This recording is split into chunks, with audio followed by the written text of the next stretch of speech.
Welcome. Welcome, everyone. I'm Susie Salfield Avnery, and I'm president of Southwest Jewish Congress. Thank you for joining us tonight to hear the first-hand account of this special moment in history. Southwest Jewish Congress is a local grassroots nonprofit membership organization that is open to all. All of us welcome diversity and want to build bridges throughout our community. Our membership includes Jews and non-Jews, hawks and doves, conservatives and liberals, and everything in between. We provide complimentary educational programs, and we honor those who contribute to the advancement of our society, culture, and lives. Please save the date for our Texas-sized event, which will be Thursday, May 12th. We are accepting nominations for women, men, and young adults that have been diligent in the pursuit of positive social change and as role models have made an impact on our communities. These aspiring women and men of action advocate for inclusiveness in our society and support positions consistent with the mission of Southwest Jewish Congress. And we are taking nominations for those individuals. Our upcoming programs are the Constitution and Free Speech in the Digital Age on October 20th, featuring Alex Abdo, Columbia University, introduced by the Honorable Barbara M.G. Lynn. In November 9th, we have From Conviction to Exoneration, featuring past president and current board member of the Texas Innocence Project, Gary Udishin. Our panelists do include an exoneree, Richard Miles. We have a program in December, which will be about Israeli technology with a Texas connection. And it will show how Texas and Israel work together with speakers from Elbit. Tonight's program is being recorded, and a link will be emailed to you when it is ready for viewing. For information on upcoming programming and to see the links for our past programs, please be sure to visit our website, swjc.org. Please put your questions in the Q&A part of your screen. Now, on a personal note, I remember exactly where I was in 1981 when this event happened. I was in my mid-20s, and I had just come to my parents' home in Dallas, and my father excitedly ran out to the car. He couldn't even wait and said, "You're not going to believe what the Israelis did. They took out the Iraqi nuclear reactor." He was so excited and proud, and I will just tell you, the American Jews in Dallas, that was all we could talk about. And Tevi had happened earlier, and this happened then, and we were very excited and very proud, and I still remember to this day.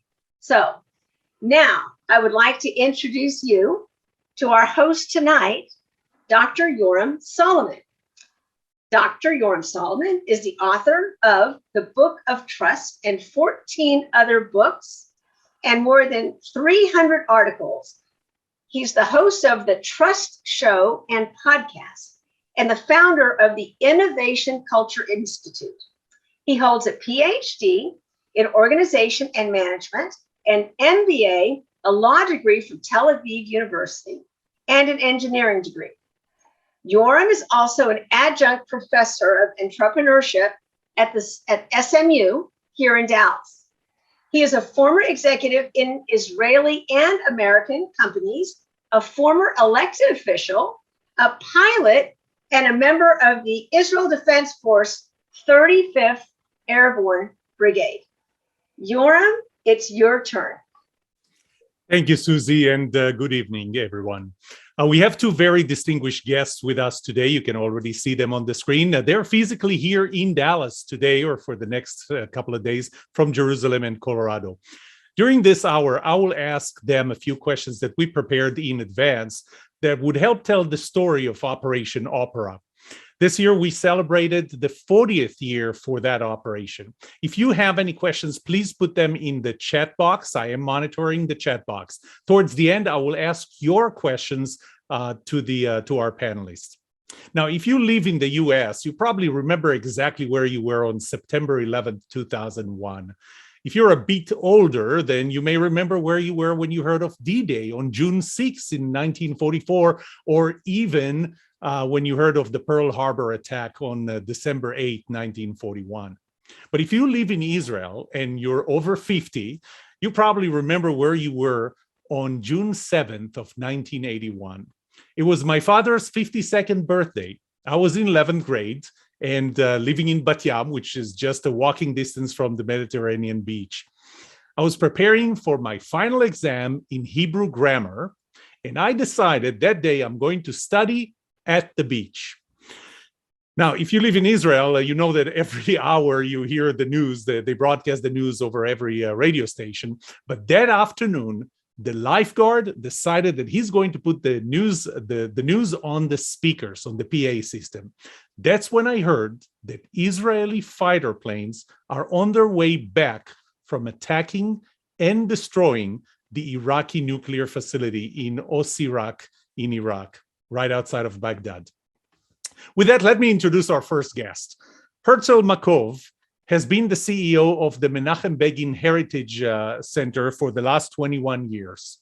Under his leadership, the center has grown to become one of the leaders in Zionist and democratic education, led by the values of Menachem Begin, serving the thousands of young people and soldiers. Mr. Makov also served in many public sector roles, such as the associate member of the Jewish Agency Executive, a trustee of the Maoz and Kiryat Kruv Young Leadership Programs, a member of the Cable and Satellite Commission and the New Media Oversight Committee. He's also the founding chairman of Ein Prat, Israel's leading pluralistic Beit Midrash. Mr. Makov was the chief of staff to Israeli Prime Minister Yitzhak Shamir in 1992-93 and was the director of the Emissary Department of the Jewish Agency and the chairman of World Beitar Youth Organization. Additionally, he served as the Secretary General of World Zionist Organization and as a member of the board of Yad Vashem. So, Herzi, we're going to start with you, and the first question is for you. I don't remember seeing you at the beach on June 7th, 1981. Where were you at that time? Although my wife is from Bat Yam, I didn't have time to spend on the beach of Bat Yam on that day. Yoram, you may recall that this Sunday was the eve of Shavuot, of the holiday Shavuot. And I was in the Air Force at that time. I was a captain in Squadron 192. And we were supposed to have a very long weekend because usually at that time, we didn't have a long weekend. We have just Saturday, just Shabbat. But because of the eve of Shavuot, we got a very long weekend. We were supposed to get a very long weekend. Friday, Saturday, Sunday, and Monday. But Friday afternoon, when I was in my parents' home in Binyamina, I got a phone call, as we called it in Hebrew, Kriya Shketa, a silence call. And we were asked to be back in the squadron that was located in the Chatzerim base. And on Sunday, 4 o'clock in the afternoon, or 1600, as we used to say, we were in the air. I was part of a squadron that was an early warning and surveillance, air control. Yeah, that's a plane that you can see right now, the Hawkeye plane, E2C. And we were sitting then there watching, actually without a radar because it was an electronic silence. So we were trying to hear if something is going wrong and we have to do our job. But as you know the end of the story by now, It went very well without any problem, without any issues that we had to take care. So we spent 3 hours in the air, and we landed after sunset. So what was Saddam Hussein doing, and why was he doing that? Well, Saddam Hussein had the ambition to be the leader of the Arabic world, and he felt that in order to become the leader, he has to have a threatening force on Israel, and that which was and still is in many places the united force in Arabic world. If you can destroy Israel, that will give him the leadership. So in the beginning of the 70s, and because he was very friendly with the French prime minister at the time, he acquired a nuclear reactor and publicly said that it's going to destroy Tel Aviv, and what going to be manufactured there is going to destroy Tel Aviv. And as Menachem Begin, the prime minister at the time, said, when your enemy threatens you, you have to take him seriously.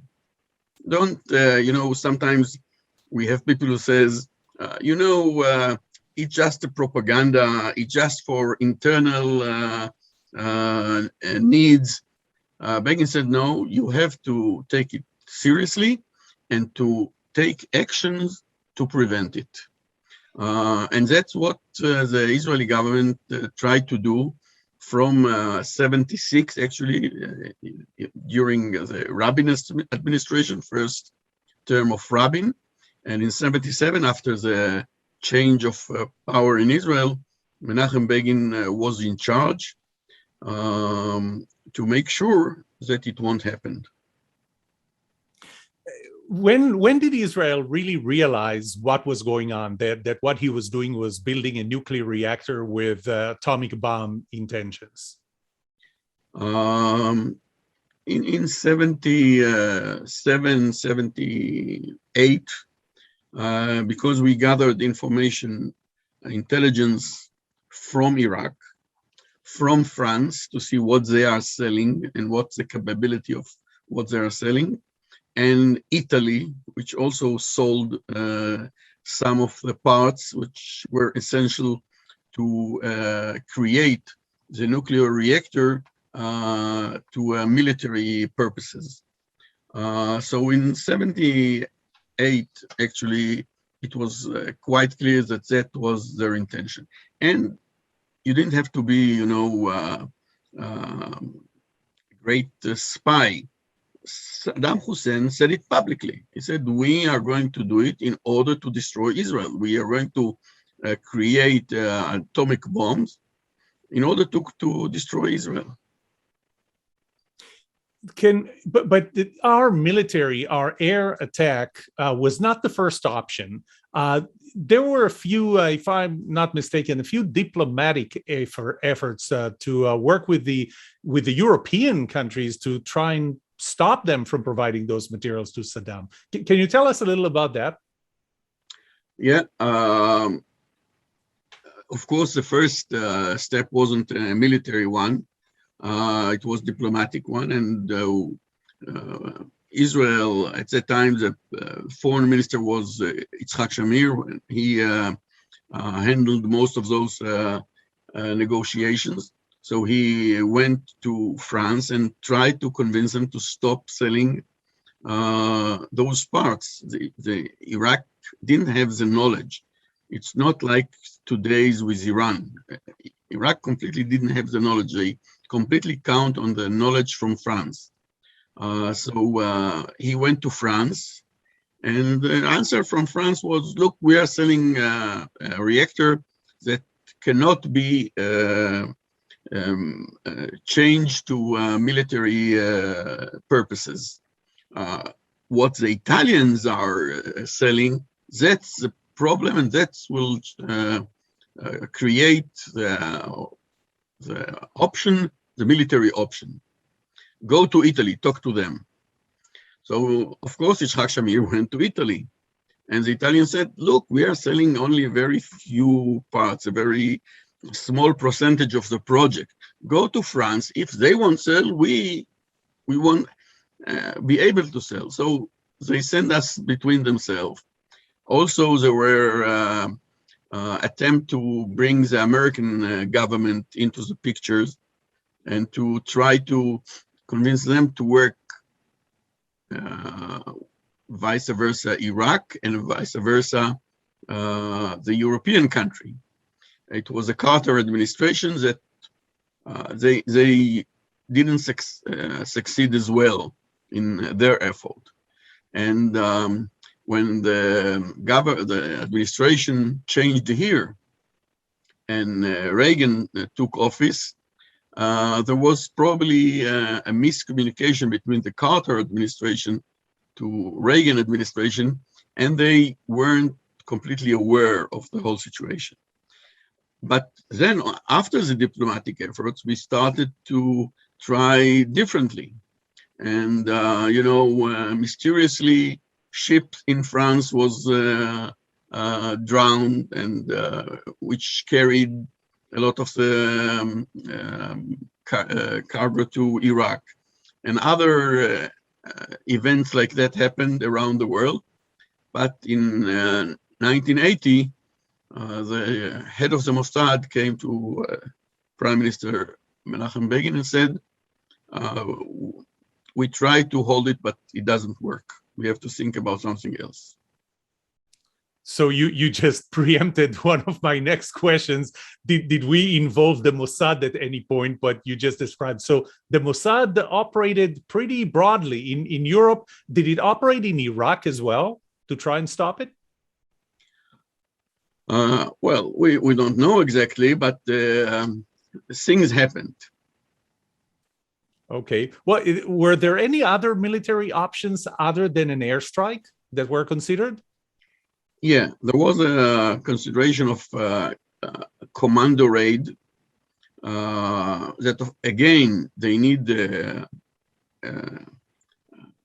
maybe helicopters or cargo plane to bring them there. But that was much more complicated and dangerous. So in 1980, the Chief of Staff, Rafael Eitan, and the commander of the Air Force, General David Ivry, decided that that's the way to do it. So let me ask you a question. If I bring a map of the path over there, can you tell us about the logistical problems that we had trying to get to Iraq? I mean, after all, it's pretty far away.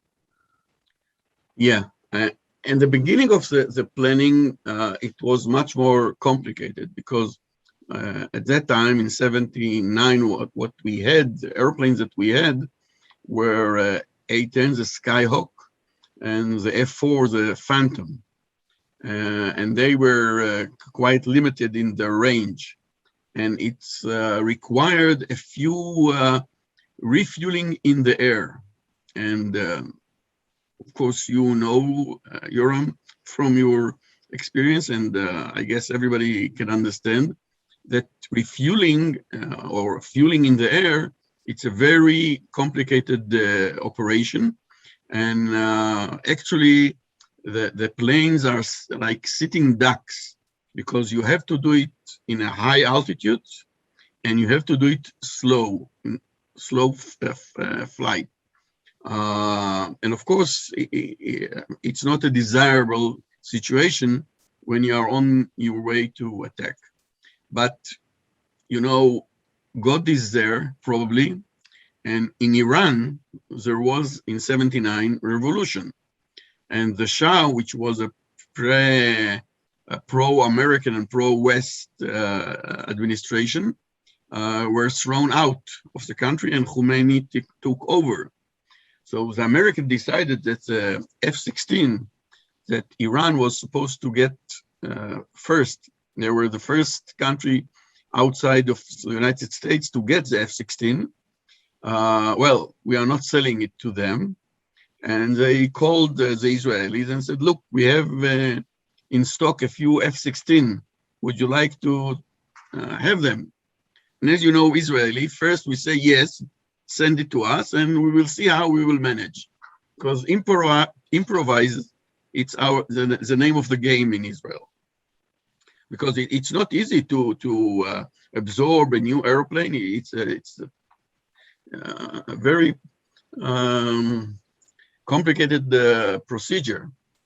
And that's changed the game, actually. That was a game changer, because although the Americans didn't believe after the attack that we did it in the F-16 without refueling, but the Israeli pilot did it, because we put gas in every hole in the airplane. We put the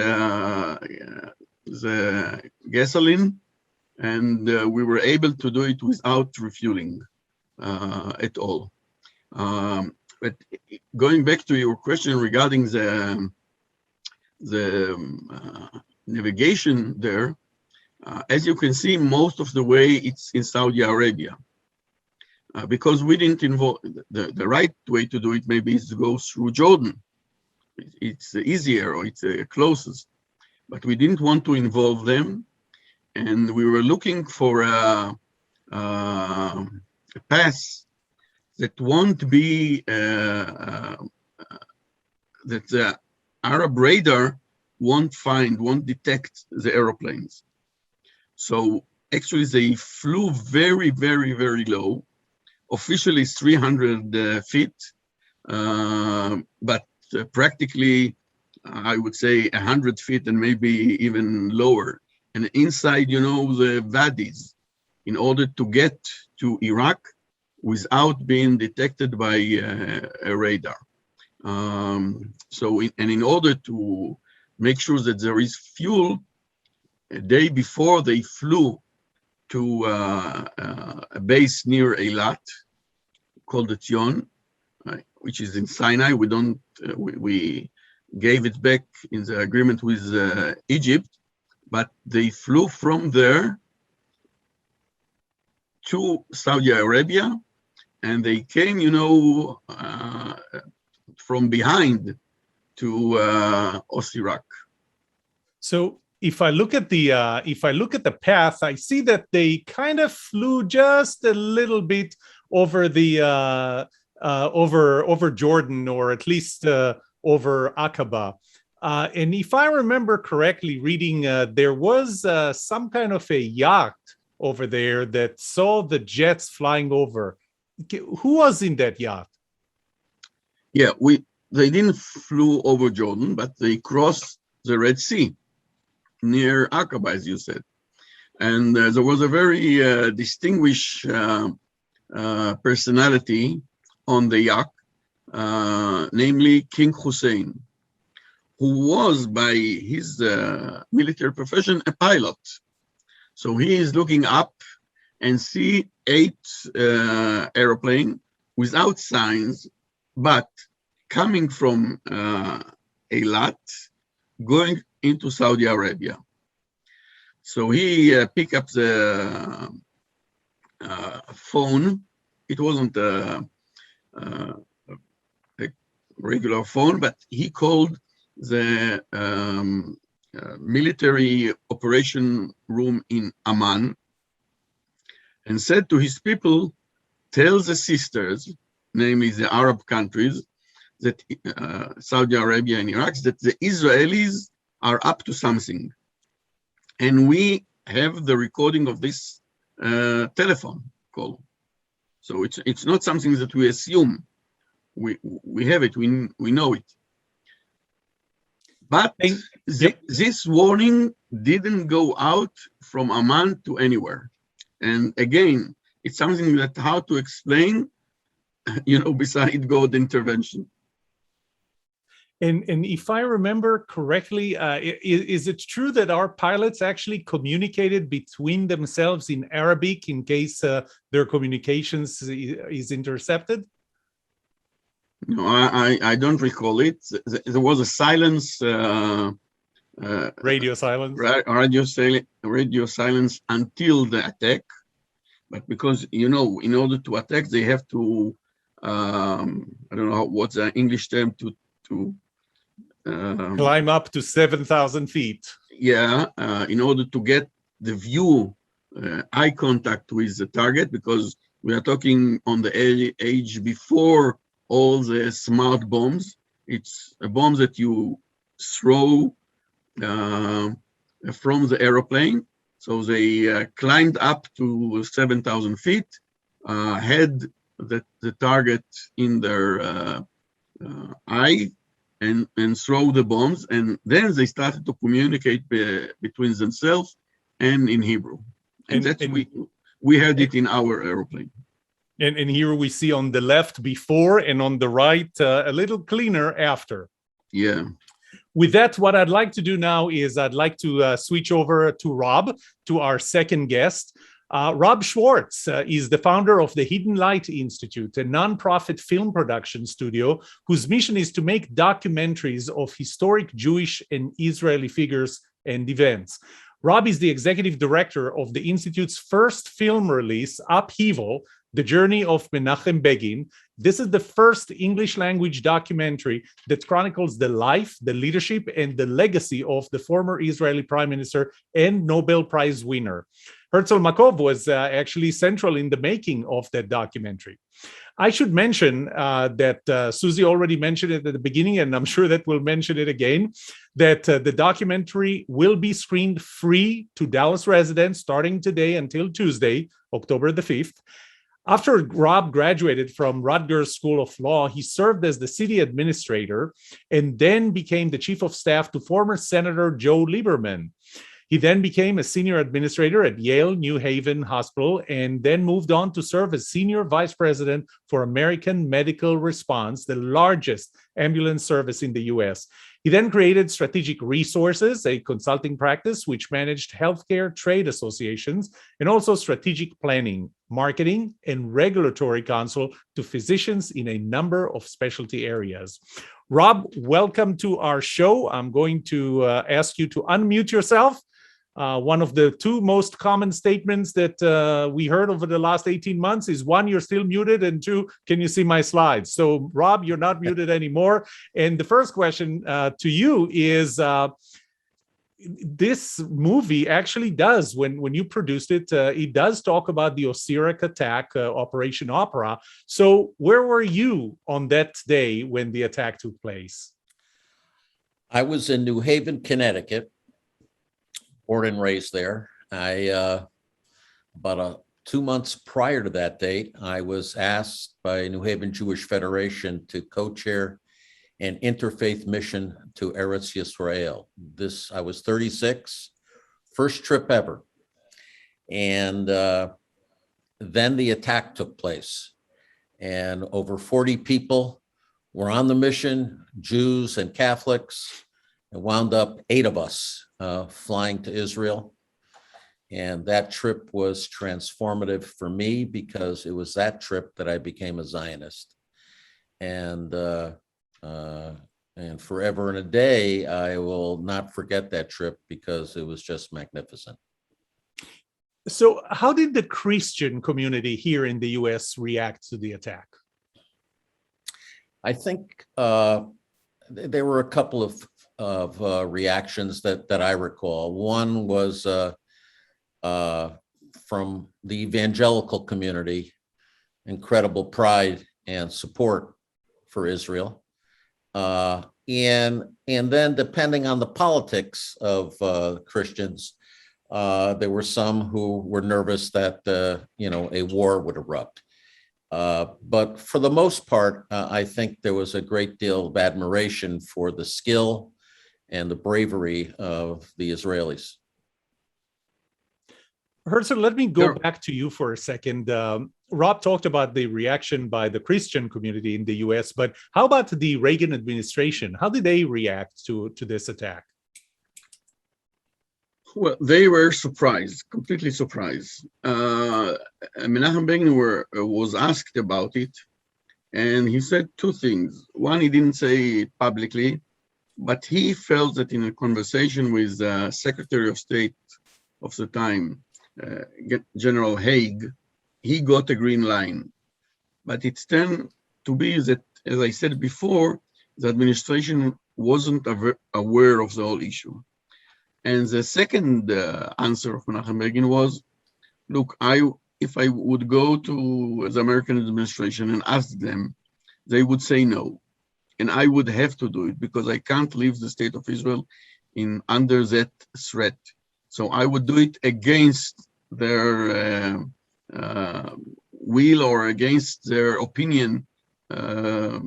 So I better don't ask them. And after the attack, after the operation, the administration,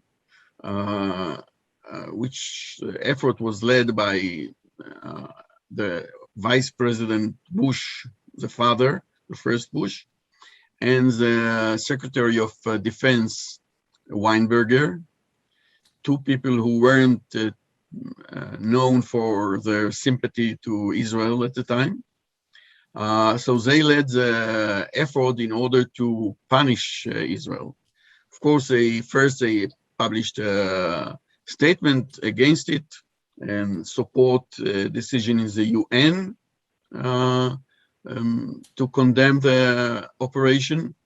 And the most important thing is they put embargo on weapons to Israel for a while, and they were able to sell to Saudi Arabia F-15 and the AWACS, which until then, Israel friends in the Congress were able to prevent, which was a very problematic issue for our security.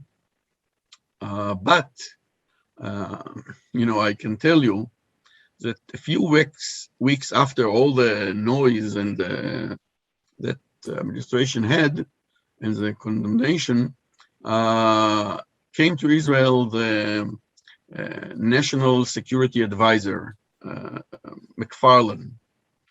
And he had a meeting with the Prime Minister.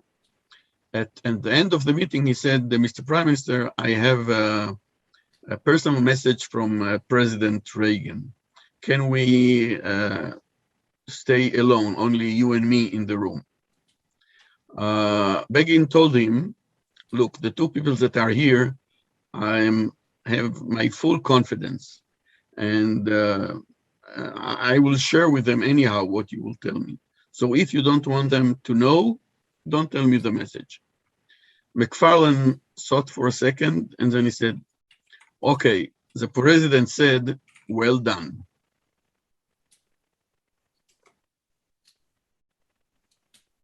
Okay.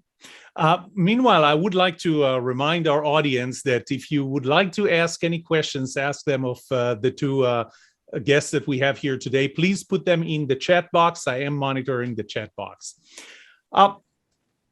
So Herzl, one more question. You talked about the Reagan administration, the reaction there. How about the reaction in the Israeli society? Maybe even more specifically in the Knesset and the government. Israel had an election 3 weeks after the operation. So it became a political issue. And some people said that the success of the operation changed the results of the election, and Begin won again against all the polls previous to the election. But all in all, it was a very well conceived, and it was a consensus in Israel, and attacked or the reservation that Shimon Peres, the head of the opposition at that time, the head of the Labor Party, had weren't well received. And you are the president of the Menachem Begin Heritage Center. What can you tell us about his state of mind, Menachem Begin's state of mind before, during, and after the operation? You know, you have to know Menachem Begin. Menachem Begin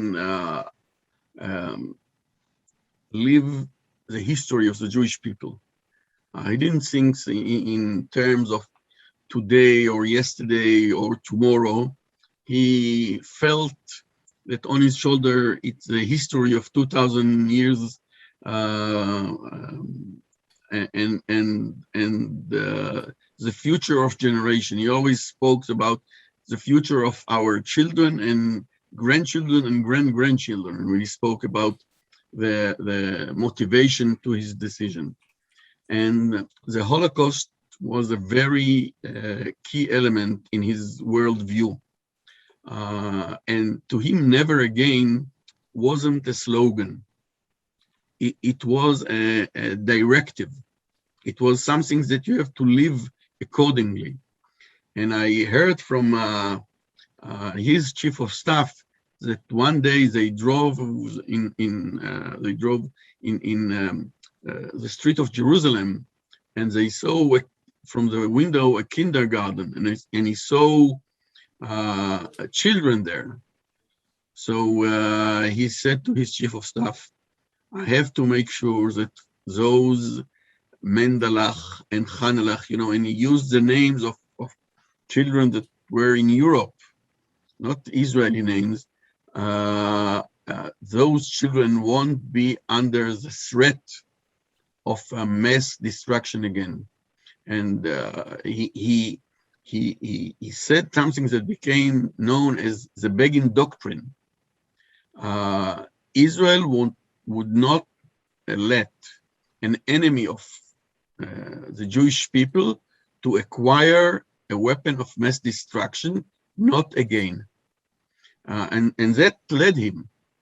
And if there was a political issue in his mind, it was that he may be going to lose election in 81. You never know the results. And he said, I can't leave this problem not solved.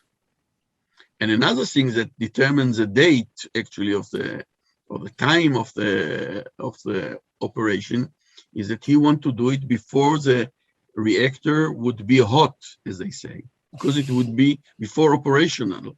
Because if you pass this stage, when you bomb a nuclear reactor that is working, you get the effect of a nuclear bomb. And Menachem Begin said, the children of Baghdad are not our enemy. We don't want to hurt them. And again, one of the consideration was to do it on Sunday, because on Sunday there were not many people there, because it was under French control. They don't work on Sunday. So only one French person was killed in the operation, and 10 Iraqis. By the way, 9 in the operation, and the 10th was the commander of the air defense force, which Saddam Hussein the next day shot him because he didn't fulfill his job. Okay, I received a couple of questions from our viewers today. One of them is, especially since you are the president of the Menachem Begin Heritage Center, and we talked a bit about the fact that you work with students and with soldiers. Is Operation Opera today taught in Israeli schools or colleges? Not in schools, but we are doing it in the army. We are going from base to base with a special exhibition and lecture by one of the attacking pilots, and sometimes I join them as well. And we try to make sure that it will be understood. Again, in general way, we are not an history institution. We are a legacy. It means that we have to learn from what happened to what's going on today. And of course, the issues today are still relevant. So I'm going to switch a little to Rob. We talked about Menachem Begin. And Rob, tell us a little bit more about the movie, the new film, the documentary, Upheaval. Why did you decide to make a movie about Menachem Begin? Thank you, Yoram. Well, I read the book Prime Ministers by the late, great Yehuda Avner, who was a special assistant and chief speechwriter to 4 prime ministers. The section on Begin awed me, and I did some research and determined that nothing had ever been made about Menachem Begin. And I was just disturbed, and then got up one morning and decided we would make a world-class documentary on his life.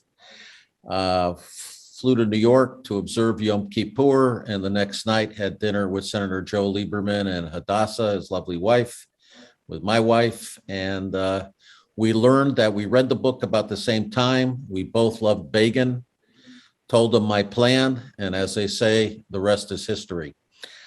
Yoram, I want to go back to what you were just chatting about with Herzl and share with the viewers, who I hope will go to the link that Dallas Jewish Federation has shared throughout the community to see this documentary.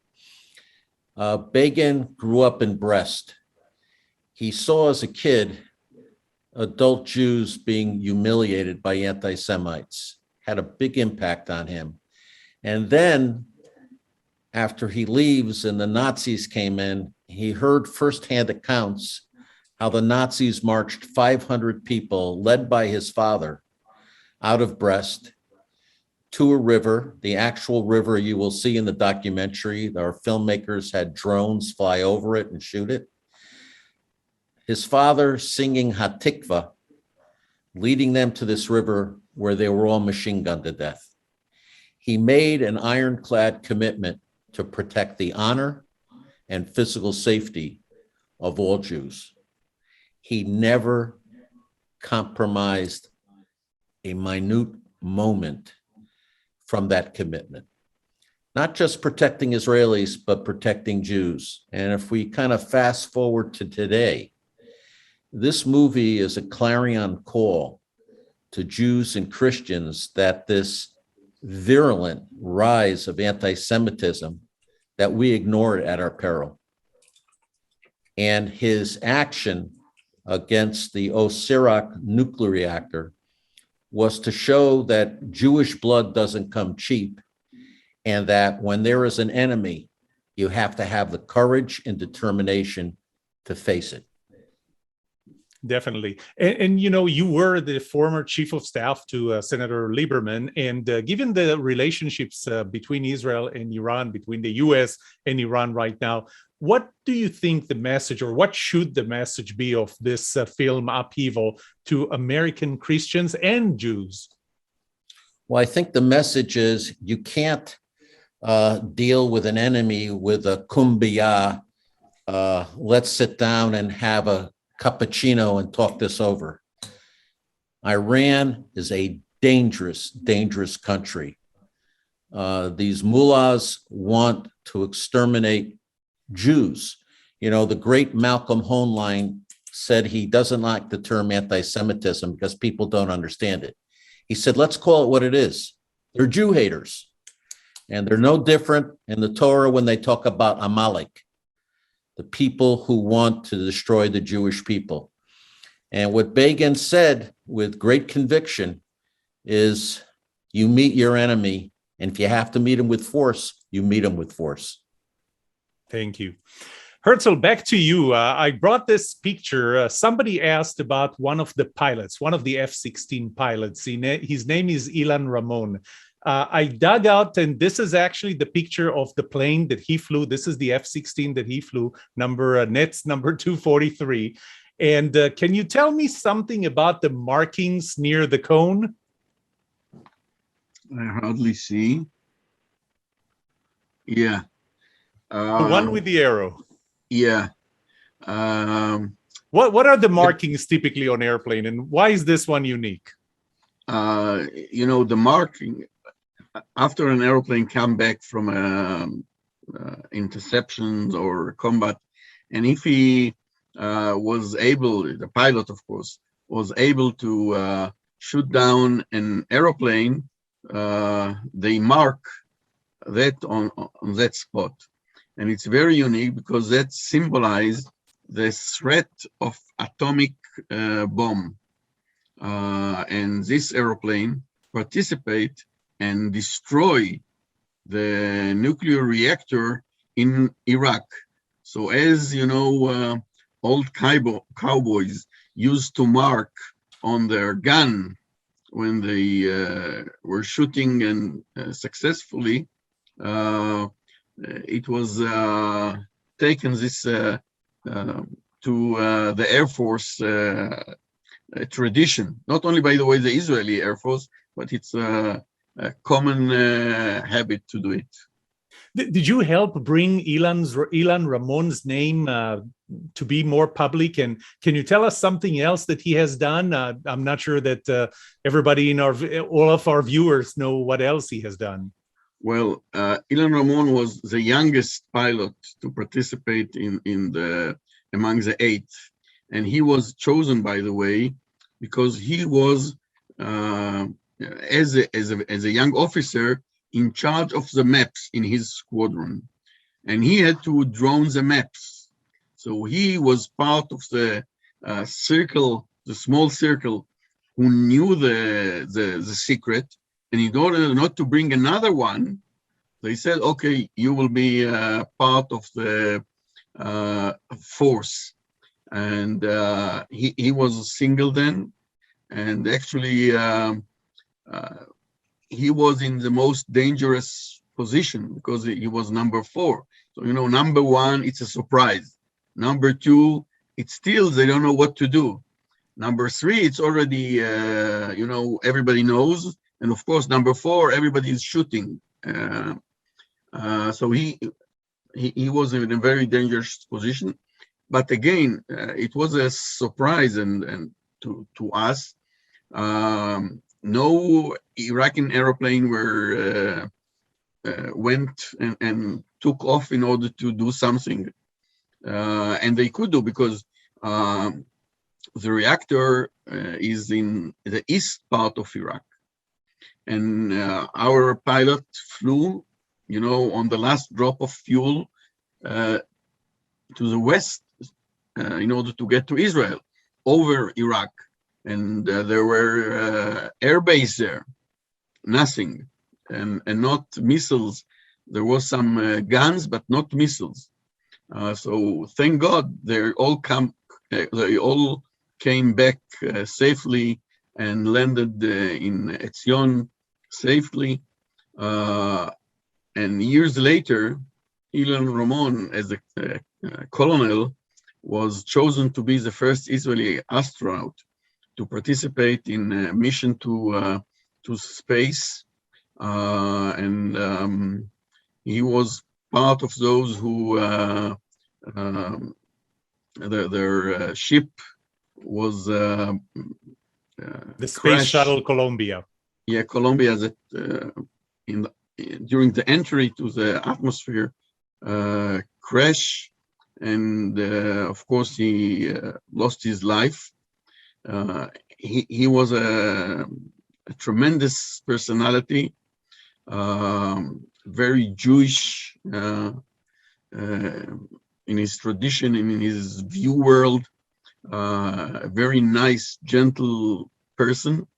And of course, his wife, who unfortunately also died later from cancer after another tragedy, that she lost her son, who became a pilot in Israel and in the Air Force, and was killed in an accident.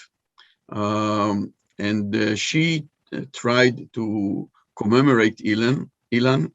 And in a few projects with the Begin Center, we were partner there in order to, again, get inspiration from people who led an example for us and for the next generation.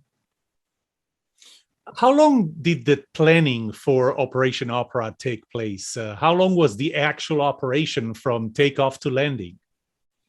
The planning with some other issues, the decision was in 79 to do it. Of course, still there was a diplomatic effort, and the action took place, as you know, in 81, so it's 2 years. Again, there were we had to postpone twice. Once because of clouds over the target, and once because of there was a fear of leak, that the timing of the operation was leaked, and we couldn't take the risk. The flight one way was about an hour, and another hour to come back. And a few minutes there, so it's about 2.5 hours, something like that, from takeoff to landing. And as we said in the Air Force, we pray and hope that in the logbook of every pilot there will be the same number of takeoff and of landings, and that happened here. I always found it, as a pilot, I always found it odd that the logbook has two separate columns to write how many takeoffs and how many landings, because that one time where the numbers don't match is the one time you can't write that entry. You can't write it. With that, I think we're getting close to the end. If there are any other questions, last minute questions, please put them in the chat box. To wrap this event up, I want first of all, to let you know that, as we said, the Jewish Federation will be screening the film Upheaval, The Journey of Menachem Begin, created by the Hidden Light Institute with Rob Schwartz. It's going to be screened for free for Dallas residents starting today and until Tuesday, October 5th. At 7 p.m. on October 5th, there will be a talkback with Herzl and two of the producers of this film. Please see more information here in the chat box and at the Southwest Jewish Congress website. I want to thank, first of all, the Southwest Jewish Congress for hosting this historic conversation tonight. Please visit their website for information on upcoming programs. Susie mentioned some of them. There are others. Their website is www.swjc.org. Finally, I want to thank our guests, our esteemed guests, Herzl and Rob. Thank you very much for being with us tonight. Thank you for sharing this story, in some cases, story that I'm sure our viewers didn't know or part of it. I want to thank you, our audience, for viewing this program. Good night, stay safe, be healthy, and don't forget to watch Upheaval, The Journey of Menachem Begin. Thank you. Thank you, Yoram.